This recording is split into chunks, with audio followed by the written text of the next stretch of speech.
Então, começa o primeiro e talvez o único Ferreira Cast Cultura. E para falarmos sobre este tema tão importante, temos uma bancada de peso composta por apenas uma única pessoa, Lucas Padovini. Aê galera, não sou São Francisco, mas voltei a me intrometer aqui.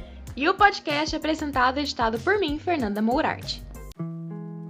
Bom, e para contextualizar o leitor, é bom a gente explicar sobre o que nós discorreremos, não é? Pois bem, o tema veio do livro paradidático Depois daquela Viagem, escrito por Valéria, que conta a trajetória de uma jovem que contraiu AIDS aos 15 anos, por conta de um abuso que sofreu na adolescência. E a partir daí ela tenta levar sua vida, mesmo com todo o preconceito vivido.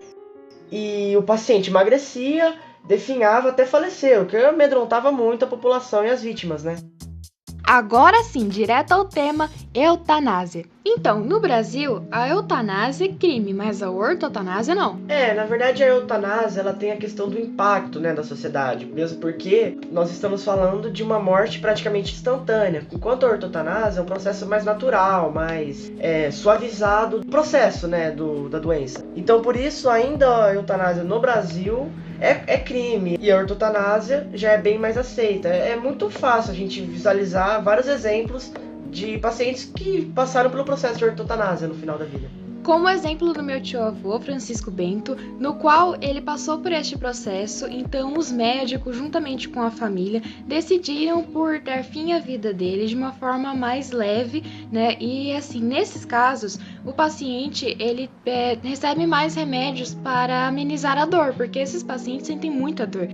No caso desse meu familiar, ele passou por uma doença muito pesada, que é o câncer, e ainda é uma doença que é muito hostilizada e ainda é um tabu no Brasil, assim como a AIDS. E claro que tem lá suas diferenças e tudo mais, já que a AIDS ela é uma doença sexualmente transmissível, então por ser associada a sexo, que é outro tabu que ainda existe muito no Brasil, é vista com outros olhos. Porém o câncer também é vista como uma morte certa. E foi um processo pesado, só que a eutanásia ele já funciona de outra forma e não é legalizada aqui, já que em outros países como Suíça, Canadá e alguns estados dos Estados Unidos já é permitido. Mas até onde a vida é do indivíduo e até onde a vida é do Estado? A gente tem que ressaltar que tanto o processo da ortotanásia quanto o processo da eutanásia é uma escolha do paciente, que, na minha opinião, é um direito dele, né? Na minha também. Que deveria sim ser legalizada a eutanásia. Por mais que seja um processo doído, a morte é um processo doído, né? E até porque, segundo o senso comum, a morte não é algo natural. Então, as pessoas não naturalizam um processo que ocorre, querendo ou não, a nossa vida tem um fim. E falar sobre isso com as outras pessoas ainda é muito mal visto pelas pessoas, visto que não respeitam o processo da morte.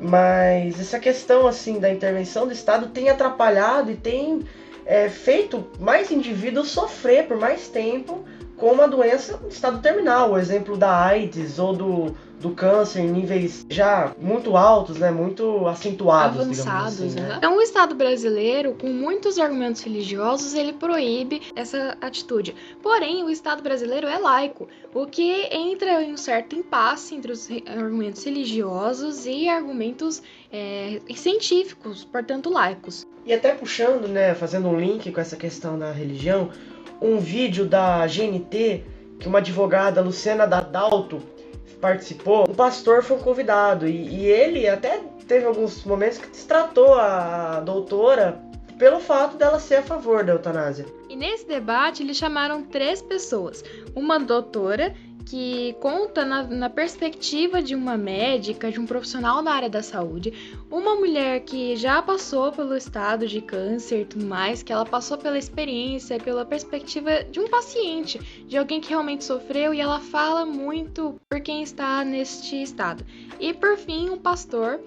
Então é importante a gente deixar claro a questão da autonomia que tanto a doutora Luciana fala no vídeo, assim, que a autonomia é do paciente, sabe? Vai de paciente para paciente. Inclusive, né, nos comentários do vídeo, a gente pode perceber também muitas opiniões de outras pessoas, né, de espectadores. E uma delas foi a Vânia Medeiros. Ela falou que ela é a favor da eutanásia, e ela contou que a mãe dela morreu aos 46 anos de um câncer, né? E ela conta que no último mês da vida da mãe, ela pedia para a filha conseguir algum aval do governo para poder conseguir fazer esse procedimento de eutanásia, porque ela não aguentava mais sofrer. Esse pedido foi negado.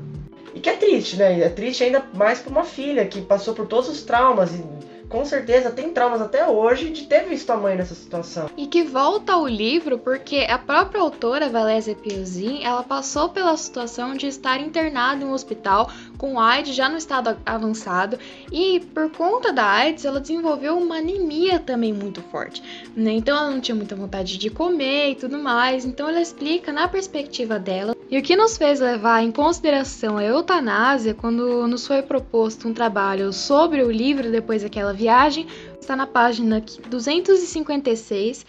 Naqueles dias, e em outras ocasiões também, pensei muito em eutanásia, e até escrevi um capítulo aqui sobre isso, mas cheguei à conclusão de que se trata de algo extremamente pessoal, logo cada um que trate da sua e combine o que quiser com o seu médico.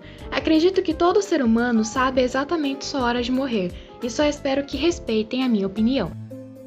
O suicídio assistido já é algo que parte do paciente em si. E que ele sabe a hora de morrer, como a própria Valéria citou no seu livro. É importante a gente respeitar sempre o que o paciente quer e o que ele pede aos médicos, aos enfermeiros e todos os envolvidos. Bom, pessoal, espero que vocês tenham gostado. Terminamos por aqui. Até o próximo trabalho. Até o próximo trabalho. Falou! Falou!